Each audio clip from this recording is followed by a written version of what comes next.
You're watching the Chaos Protocol on Transplanar RPG, an all-transgender, people of color-led dark fantasy TTRPG show set in an original non-colonial, anti-Orientalist multiverse. If you like what you see, please consider pledging to our Patreon to support the show and get access to a patron-only after-show, early podcast episodes, GM notes, character sheets, and even the chance for your tabletop OC to cameo in our series. Thank you so much for watching, and enjoy. The Chaos Protocol is a dark fantasy series that may contain content that is triggering for some viewers. Content warnings for this episode may include death of loved ones, grief, mourning, descriptions of food, guns, blood, deep bodies of water, swimming, fantasy violence, complex and complicated relationships, heights, falling, and references to alcohol use, child death, and suffocation. Arc 2, Episode 2. Forgotten Daughter, from Carved Inside an Empty Urn by Connie Chong.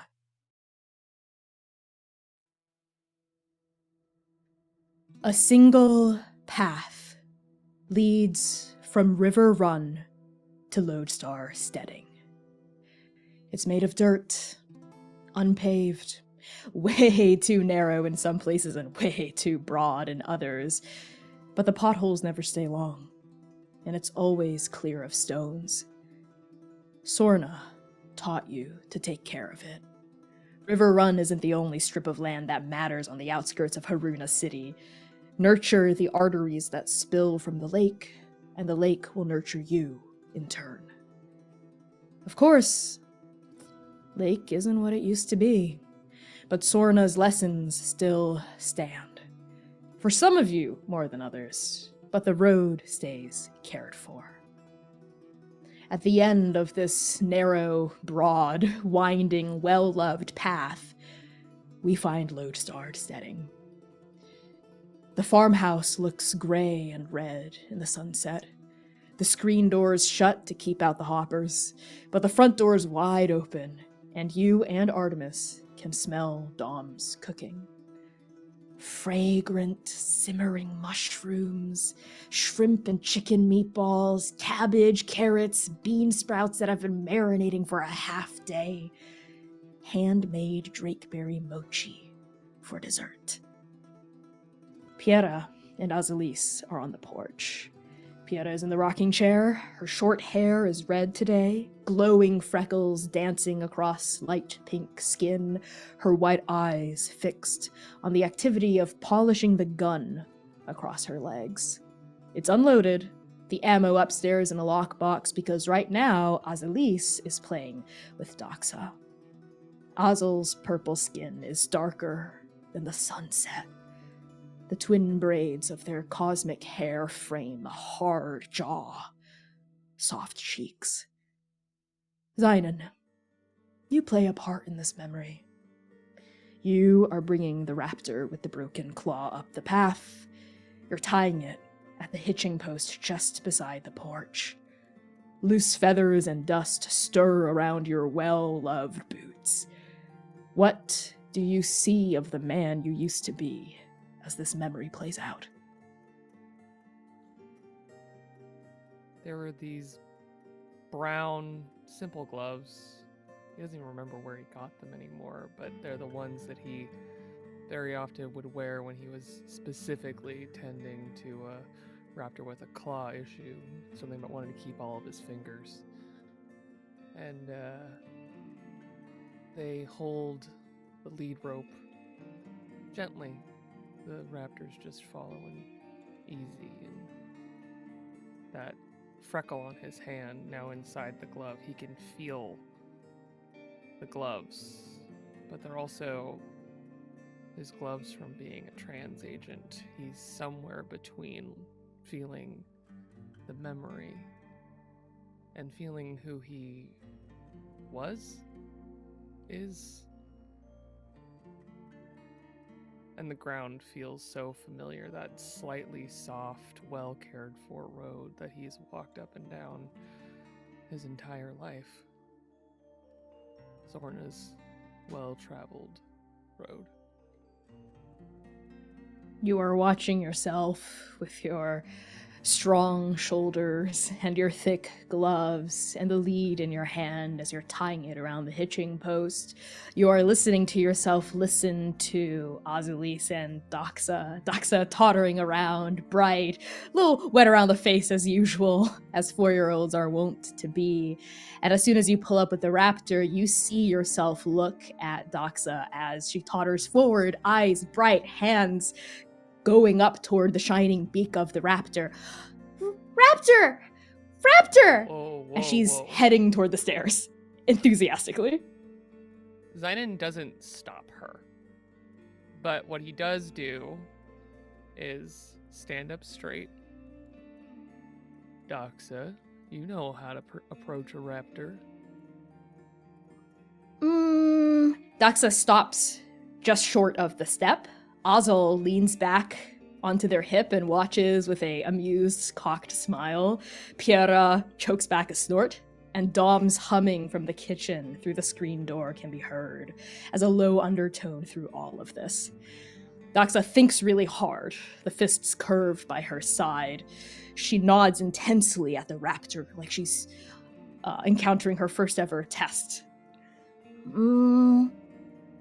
Quiet. Slow? Very good, Sprout.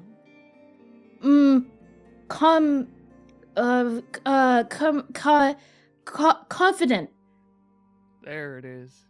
And what does confident mean? And Doxa looks over her shoulder at Azulis. Azulis leans back on one hand and just laughs. You're not gonna find any answers from me, little one. Kind of annoyed, Doxa turns back to look at you. Not scared. Close. And Xainan stands up straight.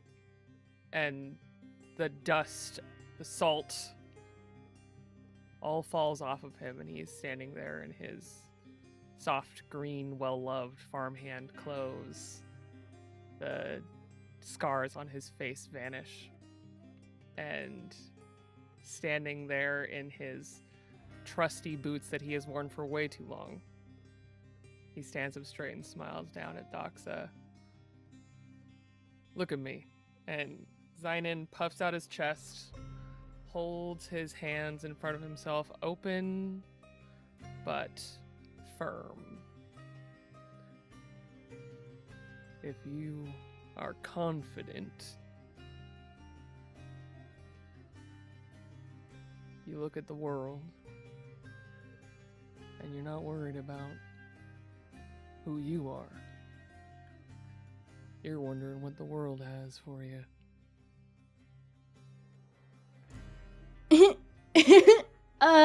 Has raptor.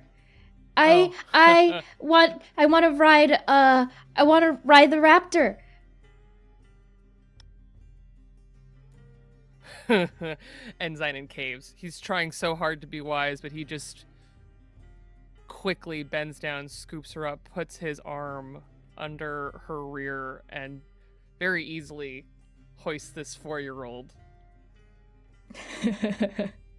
Yeah, the raptor obligingly lets you put Doxa onto his back, and at that, Piera kind of kicks her feet up onto the stool in front of the rocking chair, lets out a snort, addresses Azulis, but definitely loud enough for you to hear as well, as she continues polishing the gun. What'd I tell you, Azul? Weakest link. Hey.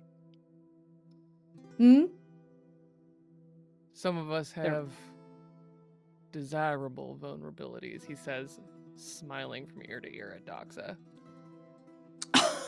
Excuse you, Zai. My vulnerabilities are plenty desirable. Just ask Dom. Or Azul. Or yourself.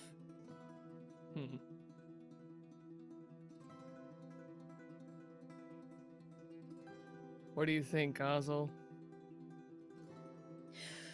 Well, I think that Piera's vulnerabilities come in the shape of pretty girls and booze. And so do yours. But if we're talking more about the matters of the heart, then our shared vulnerability is on the back of a raptor with a broken claw. Not as broken anymore. And Xainan rubs the chest of this raptor, feeling the feathers in his hand. Never leaving his other hand, never taking his other hand off of Doxa. Doxa is very happily making finger guns and going, pow, pow, pow, pow. You show him. Beside you, Artemis laughs. And the scene splits again. Where you and her are standing on the path watching you laugh, watching Doxa laugh. The sound is bizarre out of Artemis's mouth. You don't think you've ever heard her laugh before. She does. You have a lot of memories, Xainan. She's beautiful. You'll live long enough, you end up with maybe more than you thought you would. You're really telling that to me? I don't know. You're the one that's always a mystery.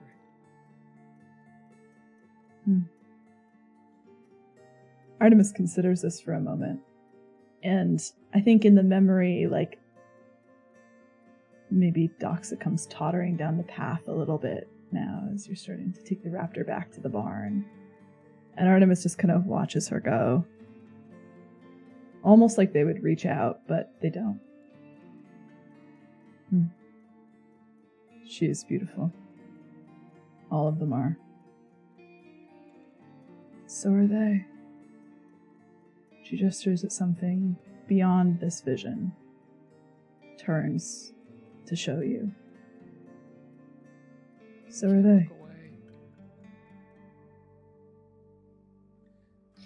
The beautiful sunset holding his eyes on first Doxa, feeling the soft dirt as he's walking but not walking. And he can just hear her little 4-year-old footsteps next to a raptor, and the sound of home. They'll still be there. They'll always be there. It's the problem with memory, they'll always be there. Something else I want you to see, too.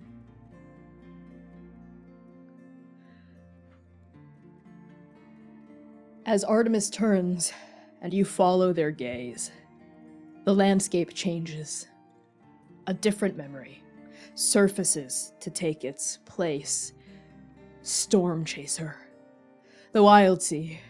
Squall, a raptor by another name, fluttering over ironwood slats, his beak full of Sing's lunch. Sing, upset but laughing, chasing the Triphorodon with her longsword brandished. Abasi up on the helm, laughing her ass off. You intervening. A quiet moment, perched atop the manticore's nest, the wind ruffling your hair, Sing by your side, holding her hard-won lunch. She turns to look at you. Her pink eyes are aglow. She asks you a question. She wants to know how you caught him. How you're so attuned to animals. What did you tell her, Xainan? Just an old trick. Been doing this for a long time. The memory softens. It fades. Artemis's voice rolls in like a gentle storm on the horizon, bringing rain that crops desperately need. You were right. She's beautiful too. And we both do have a lot of memories. keep collecting them. Sometimes I think I'll get old enough to stop caring, too full of memory to hold on to another, but I don't. You won't, either. You can lie to yourself, Xainan, for as long as you like. But do not dare think that you can lie to me.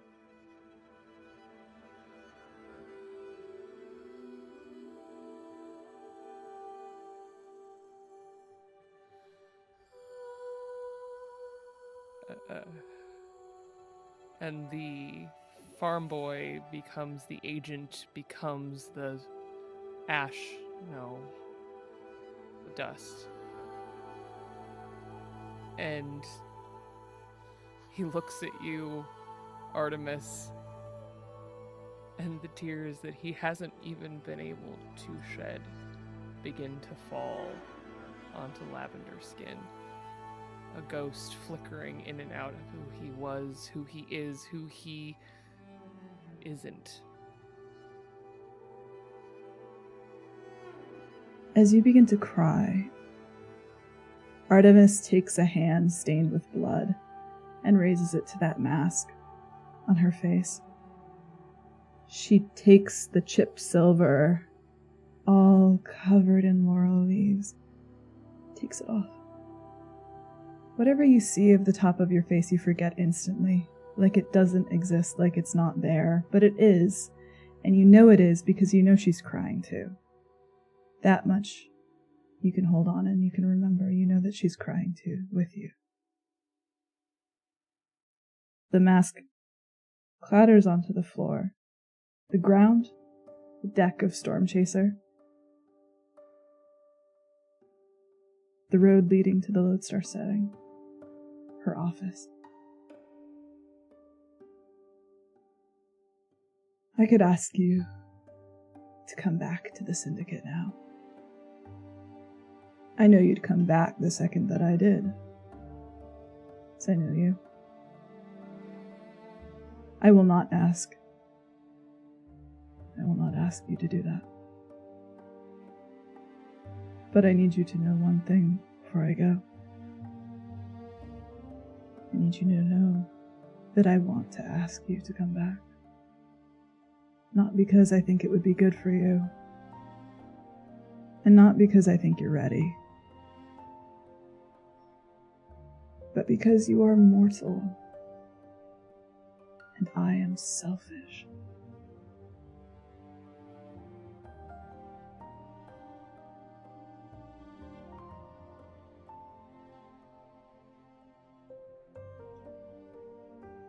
A glint of the sunset on Lodestar studying in Xainan's green eyes. The green of the wild sea, pink in her eyes. Flash among the tears. She won't be there.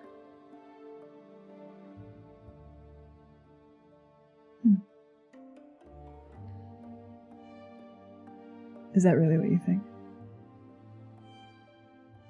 Because I can see her right now. She's looking at you. She's not looking at the memory, she's looking at you.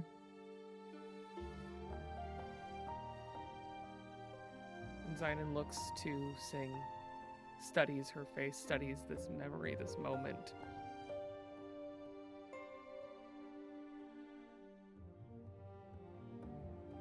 All of them are gone, Artemis. And what? What a nova. I wasn't there. I didn't stop it.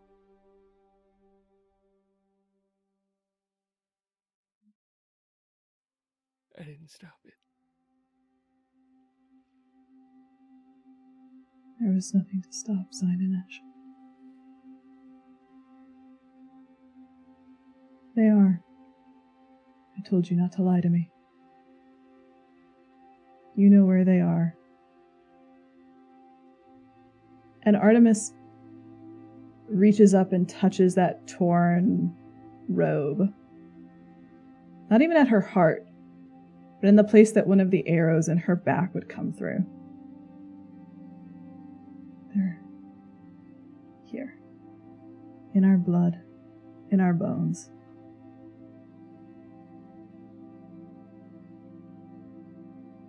You know this. I know you know this.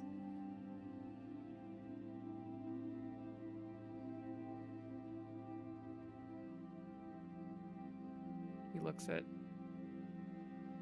Sing, but he also looks past them.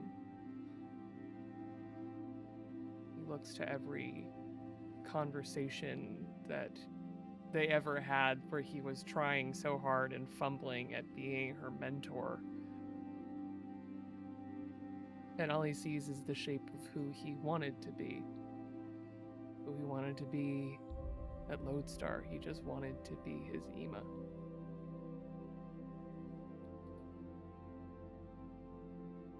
His Ema who was right there with him the whole time.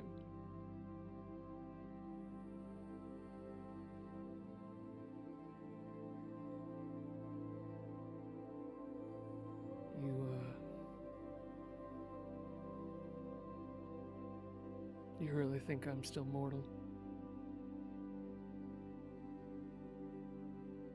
The head tips. It smiles. I would know your heart from light years away.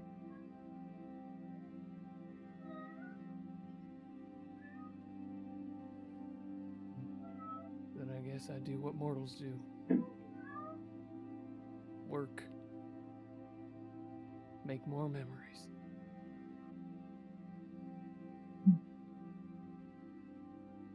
Find them. Find her again. They need you.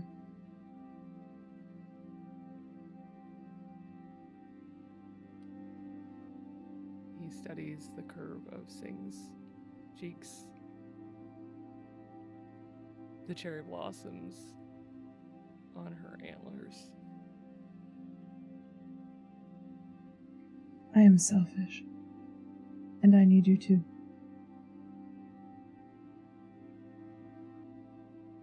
You know where to find me when you're ready. He stands up. He could sit in this moment forever. He could have stayed at Lodestar forever. He kind of never leaves. But at the same time, he knows when Artemis needs him too. And to be needed is what he actually wants. And Xainan stands up to follow.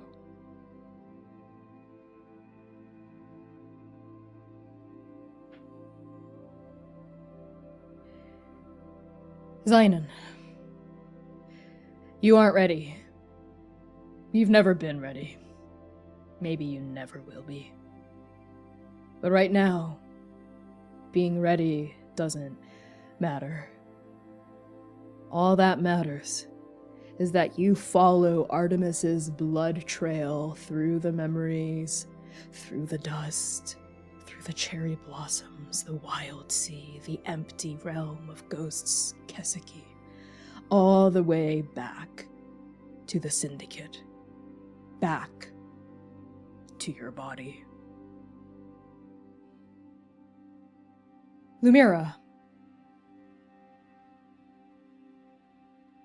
you follow Artemis through the Ionian Grove, the Weeping Falls, the Forest of Memories, the Delian Woods, whatever you want to call it, whatever names whisper in your ear as you tread through darkened brush.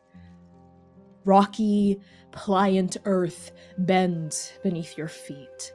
Flowering shrubs rustle past your knees.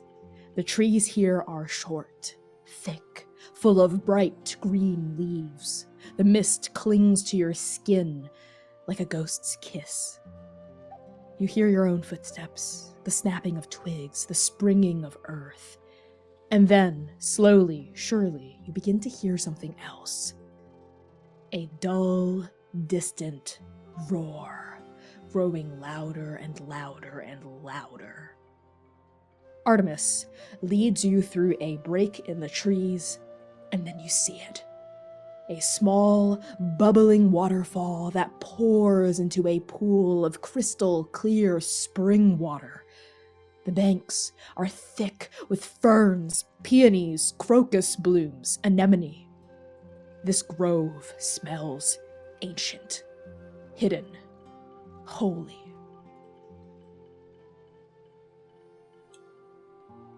As you step into the grove, something about Artemis relaxes all the way.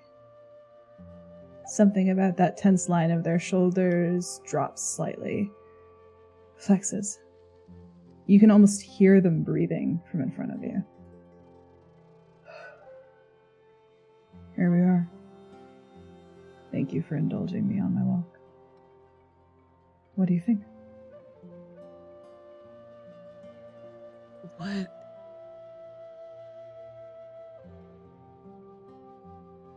What is this place? This is my home. My grove. This is my, secret. Not really so much a secret, but it is mine. This place is sacred. It's beautiful. I'm glad you think so. It has been my solitude and my security for many years now. Now it will be yours. Excuse me. I think I misunderstood. What? You did not misunderstand. You heard me. Come here whenever you like. Study. Train. Nobody will disturb you here. Not even me. Not even fate.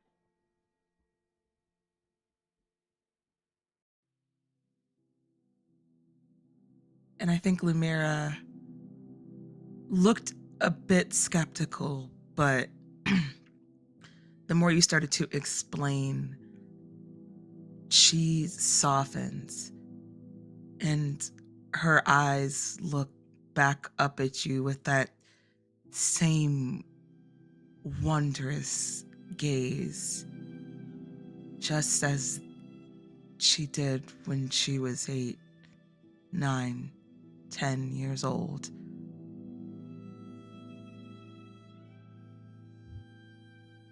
No one? No one.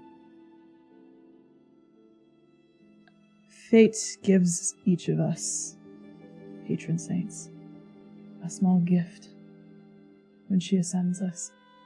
One thing of our choosing. And you chose a grove? Did. Do you think me foolish? Not at all. It seems so familiar. And Artemis nods. She looks at you the same way she did when you were 8, 9, 10. The secret smile, the small affections. Come to the water's edge. And Artemis walks over soft. You can hardly hear her feet against the forest floor. It's quiet. It's just the water. She points down into it, looking gently, soft. What do you see?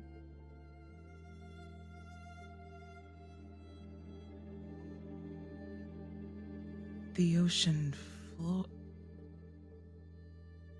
And stops mid-sentence. And she leans in closer. At this point, she's not even realizing it, but stepping further into the water. The waves are now lapping at her feet, ankles, until she's about calf deep in the shoreline. Look deeper. And she wades out a bit further, not even caring about the fact that she's still in most of her trans uniform and is now waist deep in water. But something keeps pulling her forward before she completely submerges underneath into the waves. There's a glimmer in the corner of her eye that she can't shake, and it's like a weird northern star, like a beacon that draws her further and further to it. Lumièra, the water, as soon as you step inside, is cold. It shocks you. Every single hair on your body stands on end, and then it smooths as you wade deeper and deeper into the pool. And the sound of the waterfall around you is a dull, constant, soothing roar. Your bare feet are pressing against the smooth, wet silt at the bottom of this pond. You walk and you walk and you walk until the water rises to your neck, to your mouth, to your nose, and you plunge into the sacred pool. And in the water around you, all you see is black. The blackness of the night sky, the blackness of the void between planes, the blackness of a darkened mirror. A mirror, yes, you see yourself in the water, Lumièra, as bright as a ghost, your silhouette limned in starlight from a place whose name you will soon remember. Yes, starlight. There are stars in this watery darkness twinkling like diamonds you don't recognize this night sky, these constellations, and yet something feels so familiar. Like a circle in a spiral. Like a dream within a dream.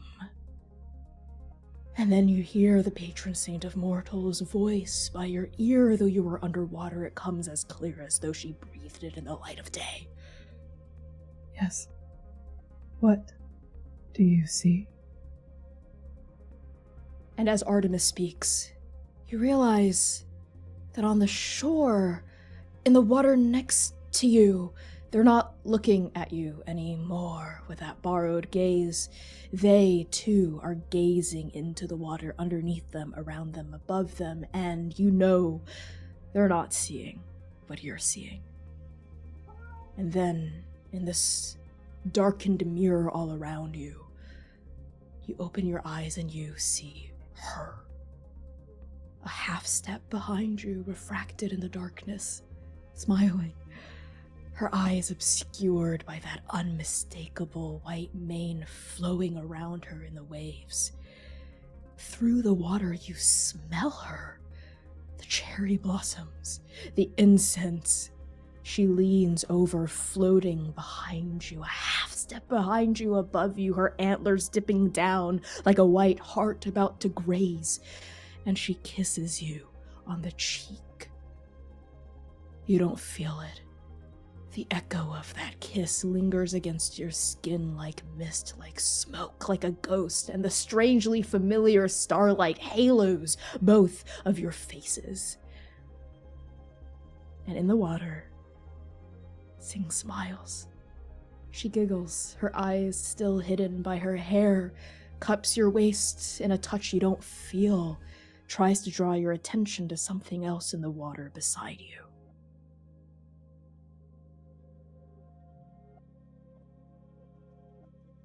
You're muted. Damn. It's Artemis. She's swimming too. And you realize that time must have passed because the patron saint has removed some of her armor and is all the way in the water beside you. Without it, she looks even stronger than usual.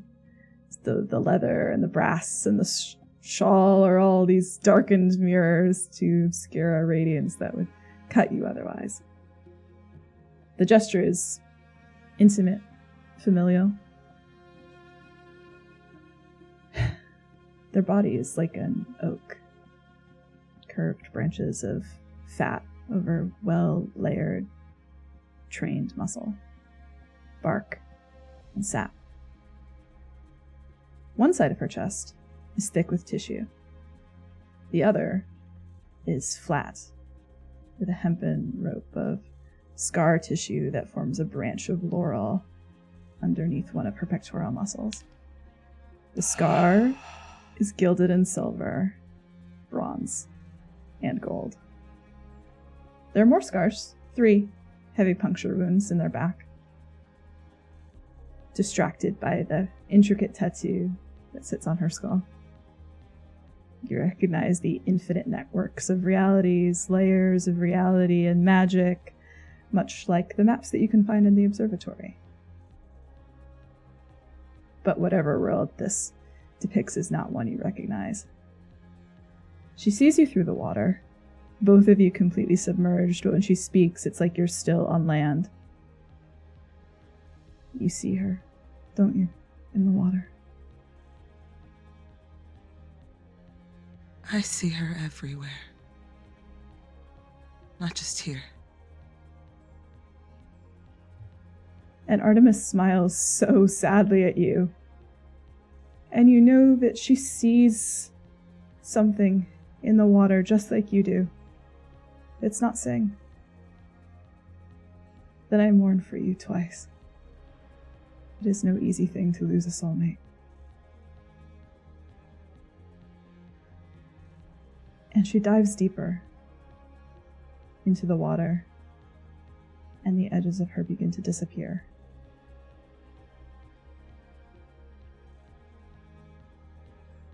Lumièra shakes, her vision clear. She probably should sleep longer than 20 minutes tonight. Not that much longer, but this can affect her work. And she just swims deeper behind you. Lumièra, your breath now begins to burn in your lungs, but it doesn't hurt. It feels holy, weightless. How do you spend these precious few moments plunging into the depths of the sacred pool before you surface for air?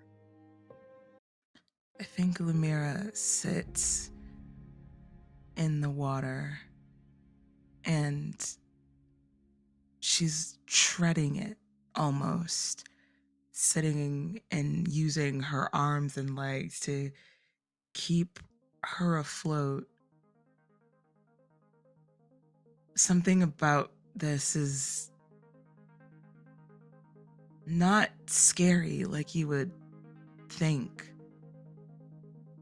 It almost, if she wasn't so preoccupied with what was going on in Artemis and seeing, not seeing, she'd probably be a bit more concerned about how familiar this feels. How it doesn't feel like a strange sensation. Like it's a sensation that she's experienced before, but is just now being able to recall in bits and pieces. And she attempts to make her way to break the surface. The familiarity rises around you like soap bubbles and you ascend, shallower through the starry water, and when you surface, you do not breathe in the misty air of Artemis's grove. You do not hear the waterfall. You do not see the trees and the dark, silky grass. You are somewhere else, somewhere new, somewhere ancient, somewhere strange and familiar all at once. You're in a shaded thicket with huge palm fronds, thick green vines, and dense foliage in rich, vibrant hues. Green leaves, brown coconuts, orange blossoms, red fruits. In the middle of this thicket, there's a pond. A vast, deep, natural limestone pool with rocky, porous walls and thick shrubbery lining the edges. A break in the foliage above your head reveals a bright, full moon. She's pale, cold, shining with mechanical veins. Countless stars glimmer beside her a half step behind. A pillar of moonlight pours down onto your head. Yes, your head. You're floating in the middle of this pond, treading water with effortless ease. And standing around this pool, surrounding you, is your community, your family. Mingling together on the banks of this starry pool, garbed in their Eidolon best. Lush greens, bright silvers, dark, woody browns. Their faces are blurred. You can't make them out. Your mother? Your mom. Both of them. They're wading into the water and they're speaking to you. Their words are not blurred, but you can't understand the language. Not entirely. Parts of what they're saying are lucid, a little bit, but the details of the consonants, the syllables, the tones, the meanings, they escape you. You can figure out the gist of it, though. It comes to you, half remembered in this dream, this memory. You understand 2 words. Daughter, proud. And you feel something in your palm. What emotion rises? And what action accompanies it?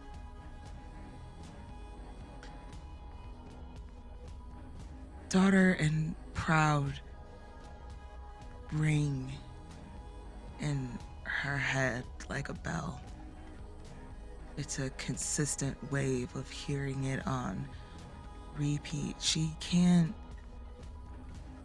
articulate the pride that puffs in her chest at hearing that. Typically the same feeling that when Artemis pats her on the back she feels, but a million times greater. And even though she can't make out the faces and the dialect is not clicking completely for her, she wants to continue to do right. It fuels her. And weirdly, everything kind of seems like it's towards the back. Everything is tunnel visioned on this exact moment right here.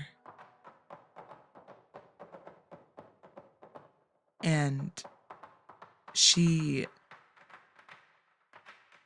ducks back under the water briefly before swimming back up to the surface with all of her might. It almost launches her out of the water a little bit with the force that she comes out before she kind of plops back in like a buoy, brushing her massive curls over her head and out of her face. And she turns around, looking for Artemis. They were there with her. As your eyes scan this pool, as you surface once more looking for Artemis, you feel that heavy object in the pit of your hands. It hasn't left your palm, even as you dove back underneath the waves. As you breathe in crisp, thicket air again, you look down, and you see that you're holding a star. Fallen star, a scooped up star from the bottom of the world. You're holding a pocket watch, your pocket watch, golden brass ticking along on a chain. You're holding a small black seed. You're holding a red flickering X. You're holding a key. You're holding a key. And then you hear a ripple, you sense movement. Artemis. Artemis is swimming, is walking now halfway up the bank. Her torso is cooling in the dense forest air, water running in thin rivulets past well-muscled shoulders and her neck. When you look back at this hand of fate, the thick ferns and coconuts and limestone pools fade into peonies, crocus blooms, and you are in Artemis's sacred grove once more, the echo of where you just were, lingering on your skin like beads of spring water. Sometimes the water takes me somewhere else. Where did you go?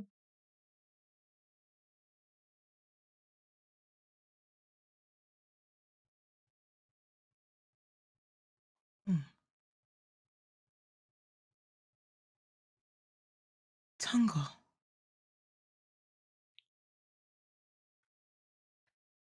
When Artemis called the Wild Hunt for training this morning, Long was not expecting circuits.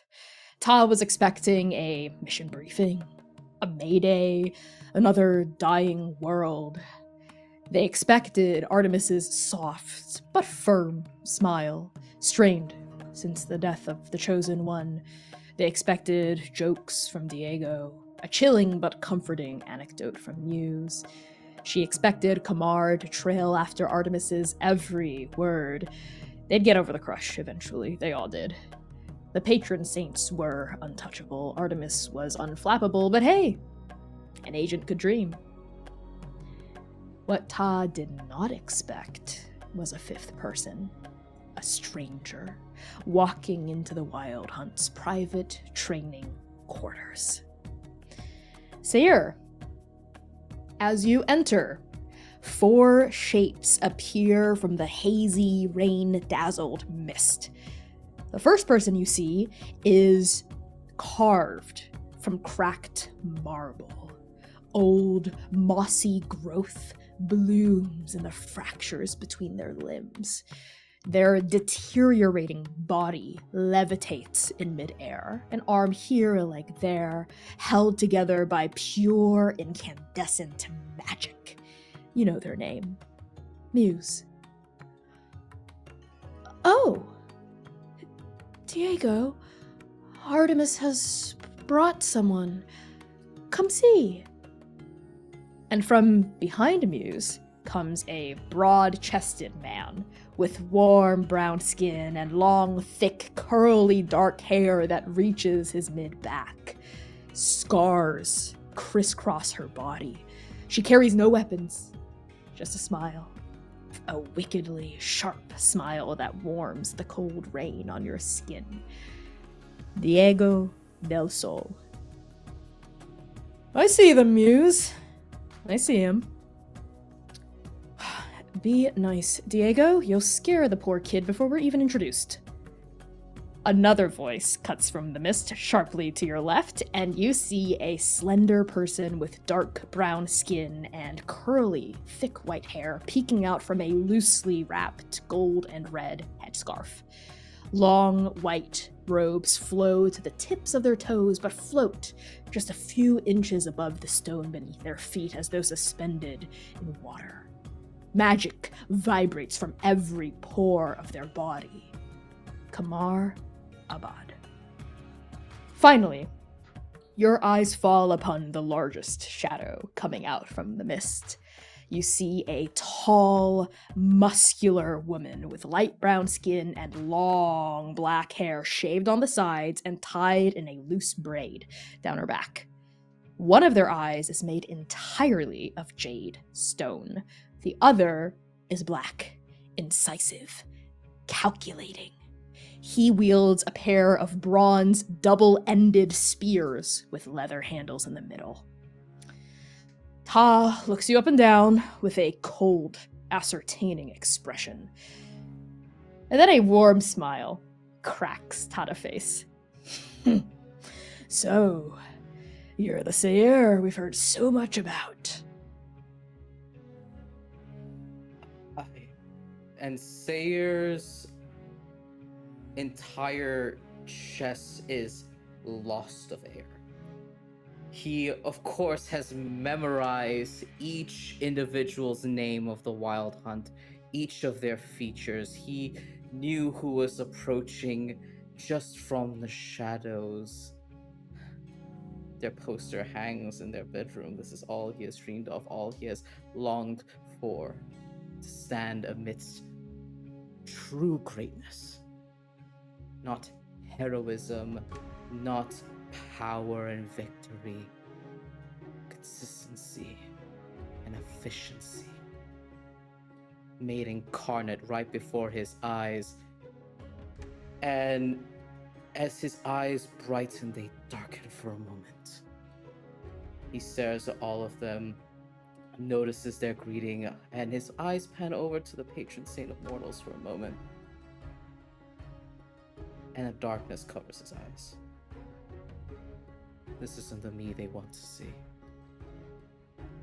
And he puts on a unsettling, a unused to expression on his face. A smile. Bright and radiant like the sun. Familiar, yet not his own. And he says, Sirs, Wild Hunt, it's a pleasure to meet you. Pleasure to meet all of you. An honor. It's a pleasure to meet you as well, Seir. And everyone knows who the Wild Hunt is, obviously. Unlike Wuyen's Twilight Guard or Lucy's Revelry, Artemis's top-ranked team, which is exactly why you like them and idolize them so much, doesn't bask in the spotlight, nor do they crave it. They are the most elusive of the top 3 ranked strike teams, glimpsed from a distance, at most frequently on mission, and busy training when they're not. This is the most you've seen any of them up close. And they certainly don't disappoint. And Diego steps forward in front of Muse, that huge wolfish grin stretching across her face. Artemis's little hunter. You know, she spends so much time fussing over Nova, I was beginning to think you were gonna steal her away from us. Diego, mind your manners, please. Manners? What manners? You know I was raised by wolves. Yes. Muse cuts in.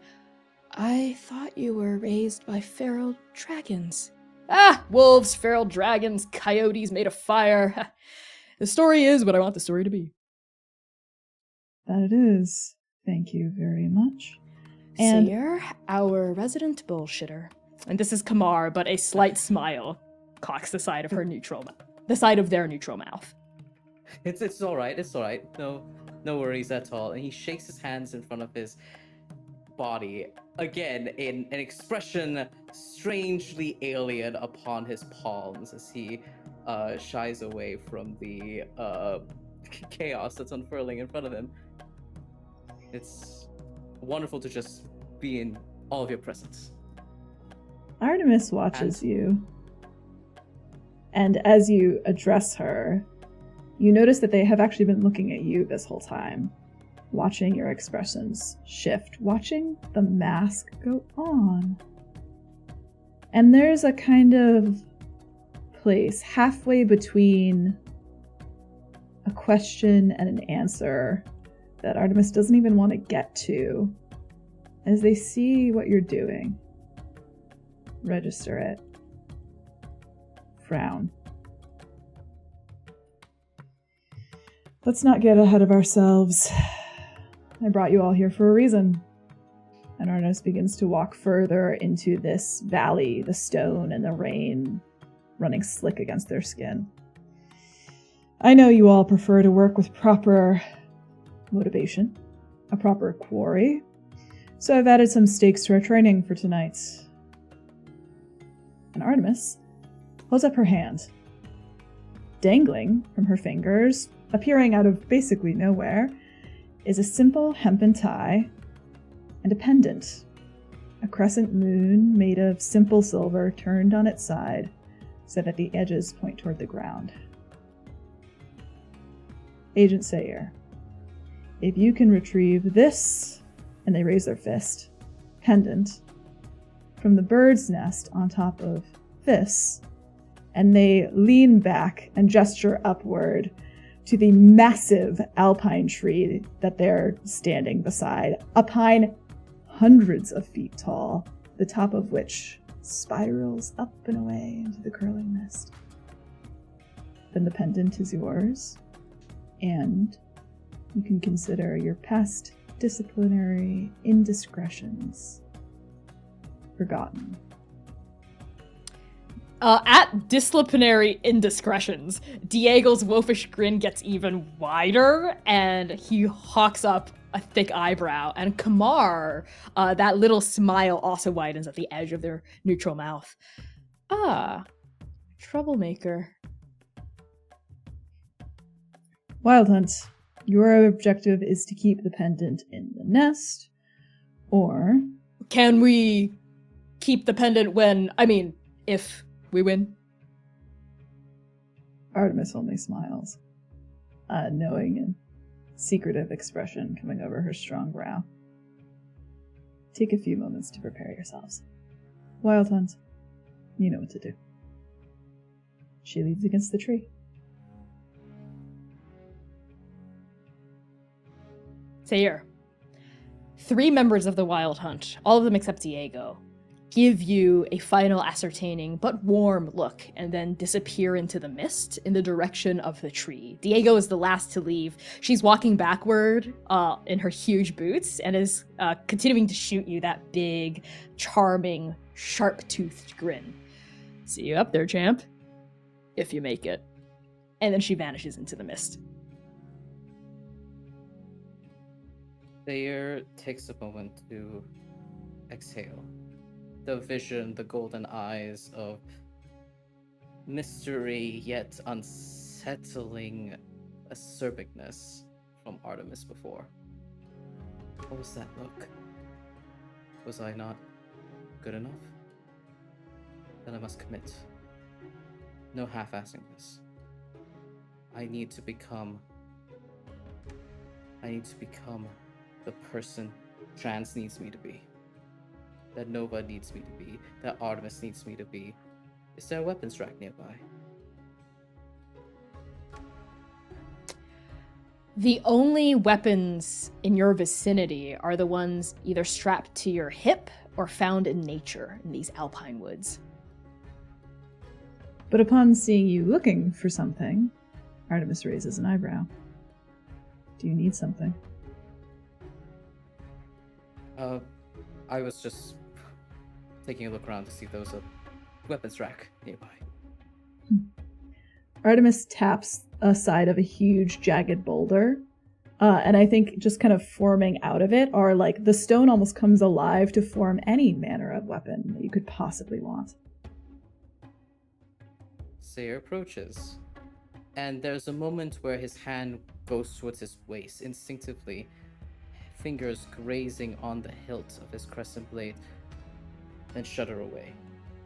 And he approaches this boulder in front of him, those bright blue eyes. Strange look over it. And he pushes his black, shaggy hair back as I knock my own antlers off.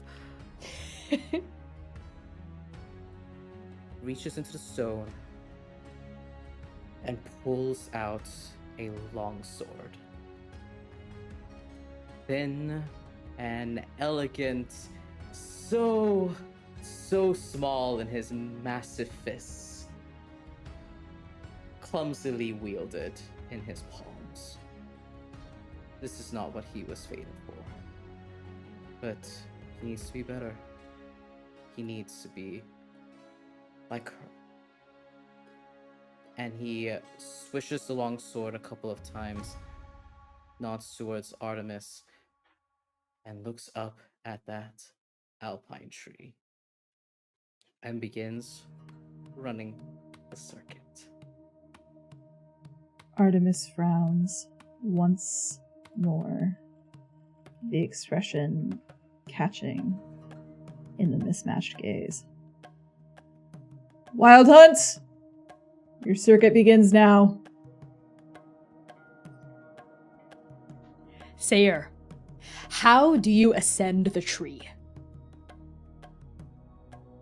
What Seir would normally have done is charge forward, making himself the largest image here, so that his quarry would make themselves known, so that he can utilize patience.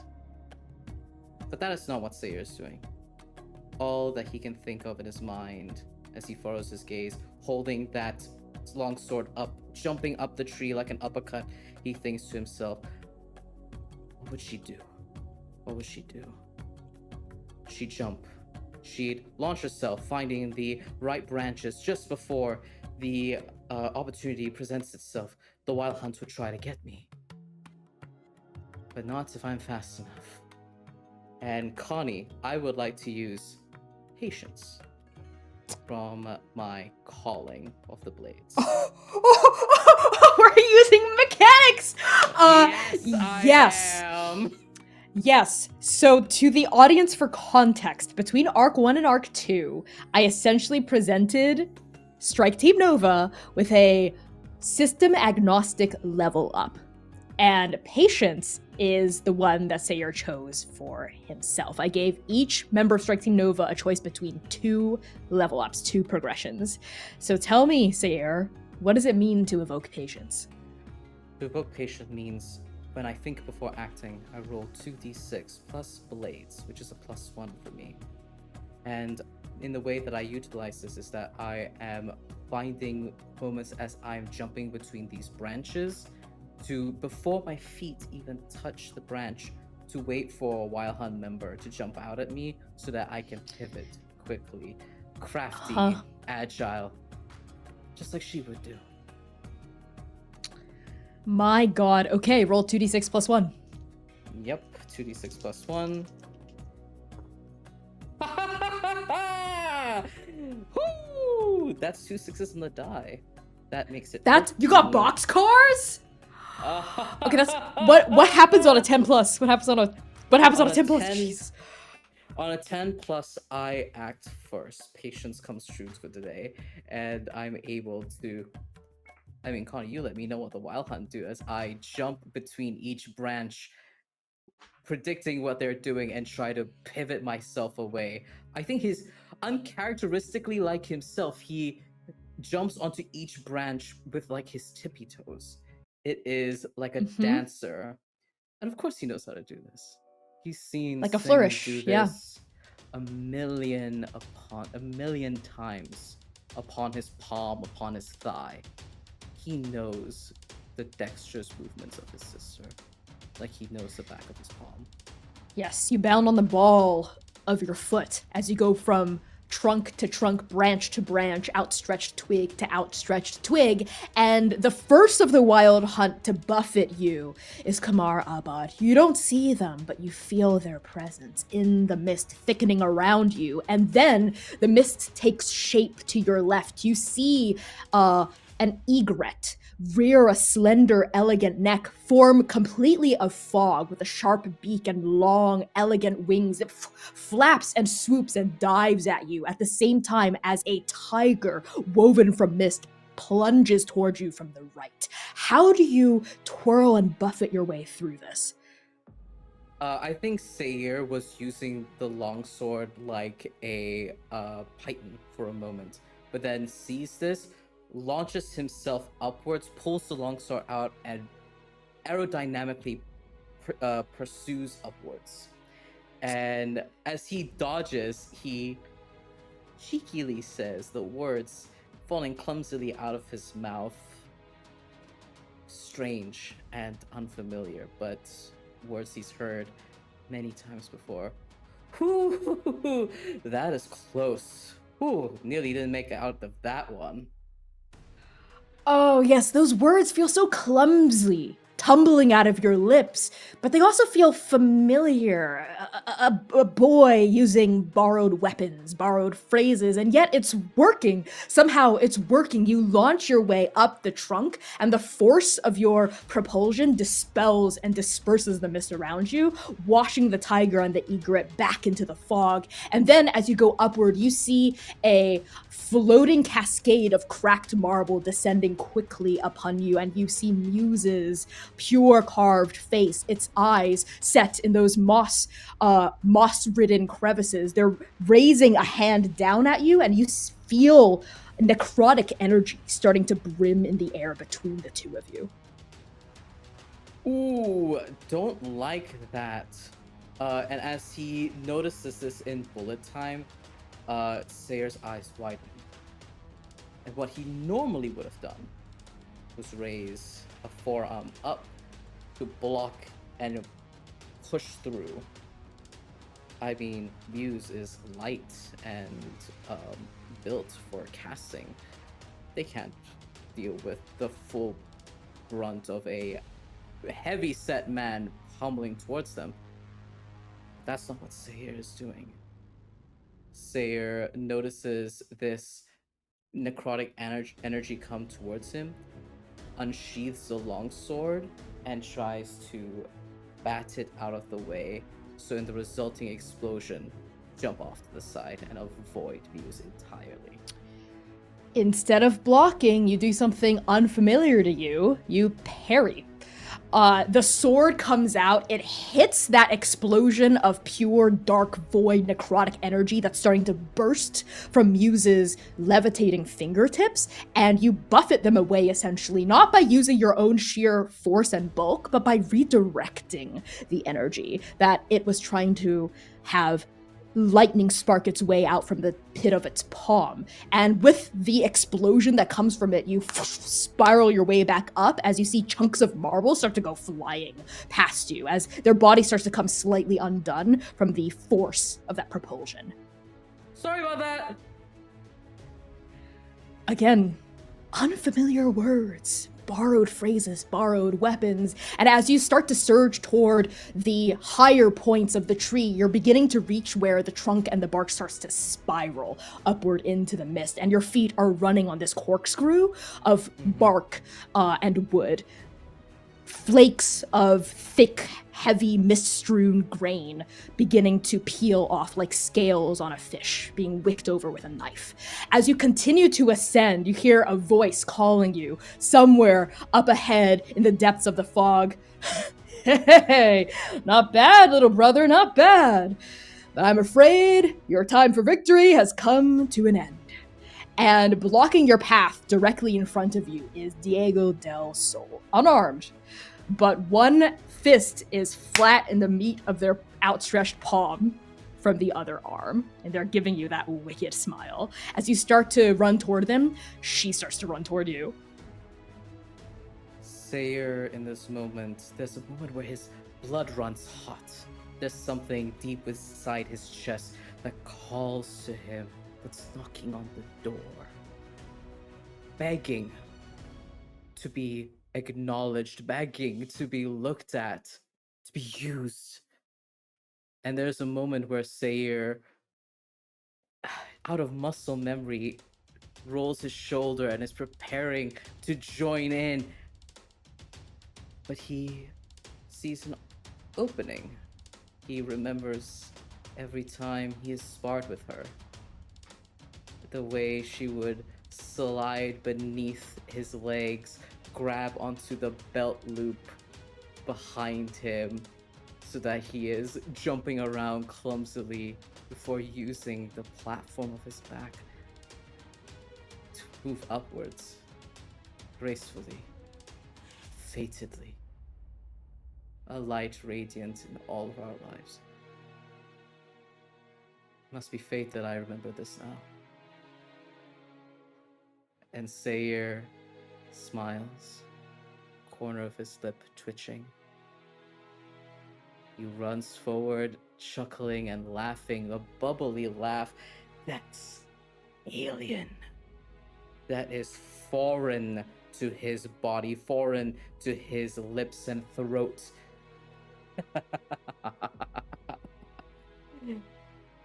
And he slides between their legs to attempt to emerge on the other side and use their her back as a platform to jump up.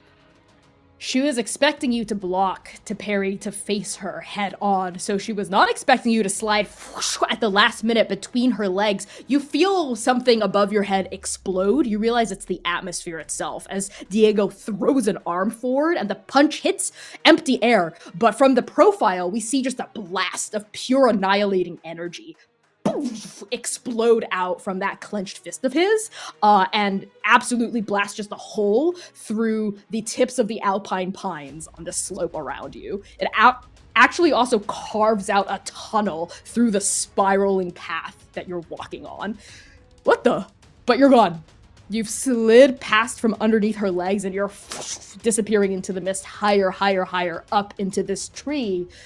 And you're approaching it. You can feel it. You can feel your goal, your quarry beckoning you mere dozens of feet away. And then, without warning, nothing to give you any sort of heed, Long comes striking. She explodes out of the mist to your right from your blind spot, actually. And you see two bronze-tipped spears winking up in either direction towards your face. And Seir instinctively runs his right hand down towards the hilt of the crescent blade. He pulls, but it doesn't come loose. It's stuck.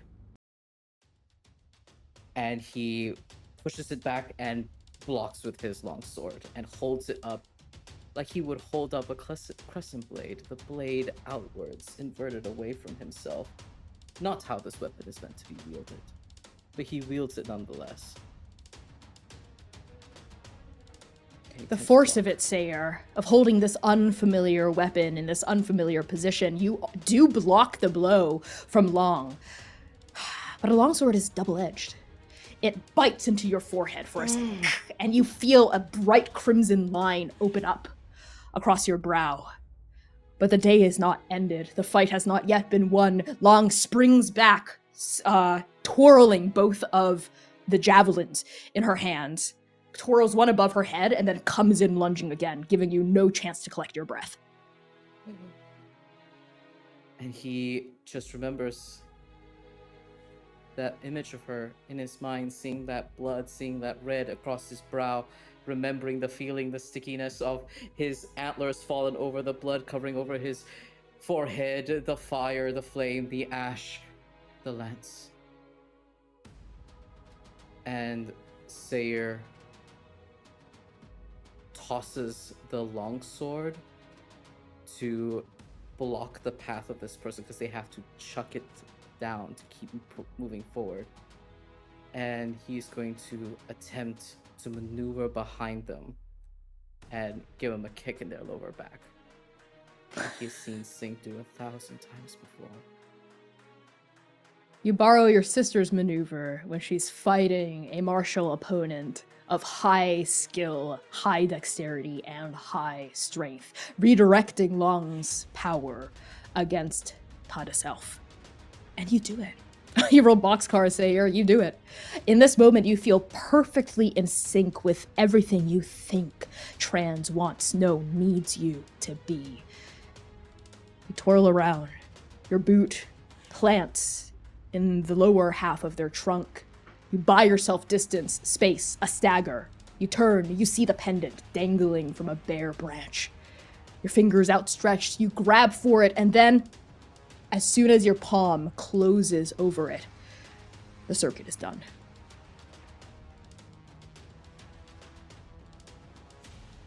It's true. This is what he needs to be doing. This is the course he needs to take. how blind he was before. How foolish. And he grips onto that pendant. He looks upon that reverse-edged, hammered moon pendant in his hands and looks at it, and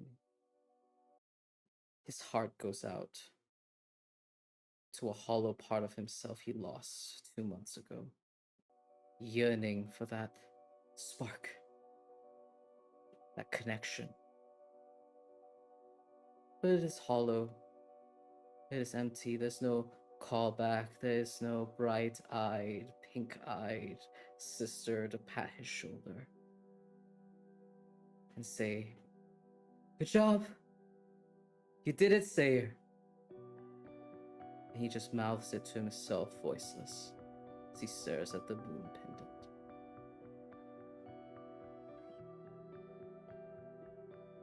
Come on, Seir. We should greet Artemis at the base. He's struck back to reality. Yes. And he coils the pendant into his palm, holds it tightly, and follows Tada's lead. Seir, at the base of this massive tree, you are victorious. The crescent moon pendant is pressed in your palm, but as you come out of the mist and toward where Artemis and the rest of the Wild Hunt are gathered, you don't see a scene of celebration or even defeat in your wake. Instead, you see Diego on one knee, bent over Muse.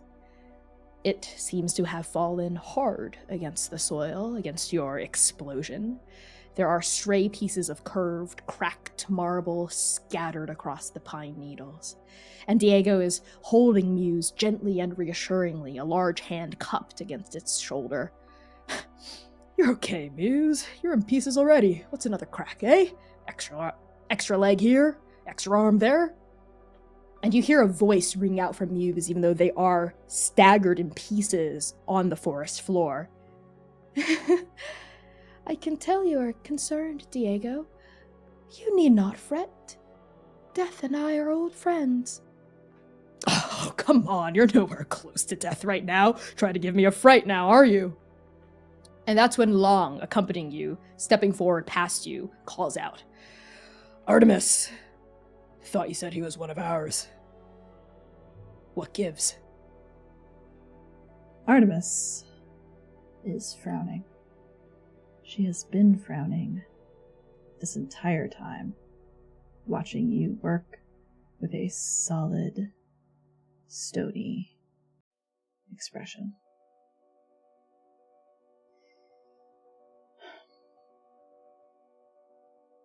Balance.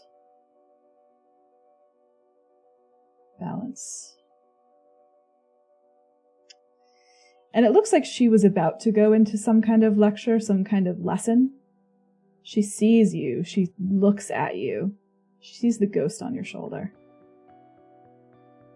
She sees Sing hovering in every motion, every plastered smile. She frowns. And you hardly catch the breath of, he was, before Artemis turns her back on you and barks, Diego, how is Muse? I told all of you to take it easy today. And she does not tell you to leave. But you know when you've been dismissed. There's a moment where he comes back. The real him. And he momentarily lurches forward, reaching out to Muse, to Long, to Diego. That guilt of what he has done. And then he sees Artemis's face, the face of the patron saint of mortals. What did he... What does that mean?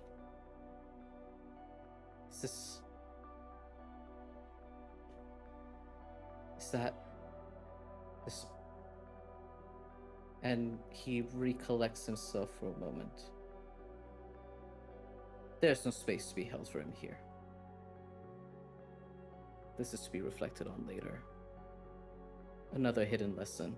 Another rubric that he does not understand by which he measures up to. But maybe he will. And maybe this path would be it. And Seir, half-heartedly, pendant dangling in his fist, gives one last look back to the Wild Hunt, back to the great huntress themselves, and walks away. And as Artemis turns her back, you don't see this, but the Wild Hunt does. As she brings a hand to her brow, rubs at it, touching at those eyes that don't belong to her. Just keep making the same mistakes, don't we? And She speaks to no one in particular. And as Lung's arm goes around Artemis's shoulders, one of very few people they would ever allow to do, we pan to black. 2 months have passed since the Chosen One's death. 2 months of Xainan as a knife, of Lumièra hiding within her restlessness, of Seir seizing a light that has never been his. 2 months, 1 week, 3 days, 11 hours, and 48 minutes. That's when you get the call. All of you, one after the other, your oracle whisking into existence with a colorful, chirruping noise. Attention! Strike Team Nova! You've been summoned to the chamber of the Prime Oracle by Fate herself. And we're going to end the session there. So thank you all so much for tuning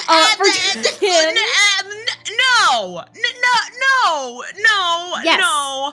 Your chroner Yes. just says, I stop the clock and we get 5 minutes more explanation for that. That's what I say. Bang, I break the clock. No refunds.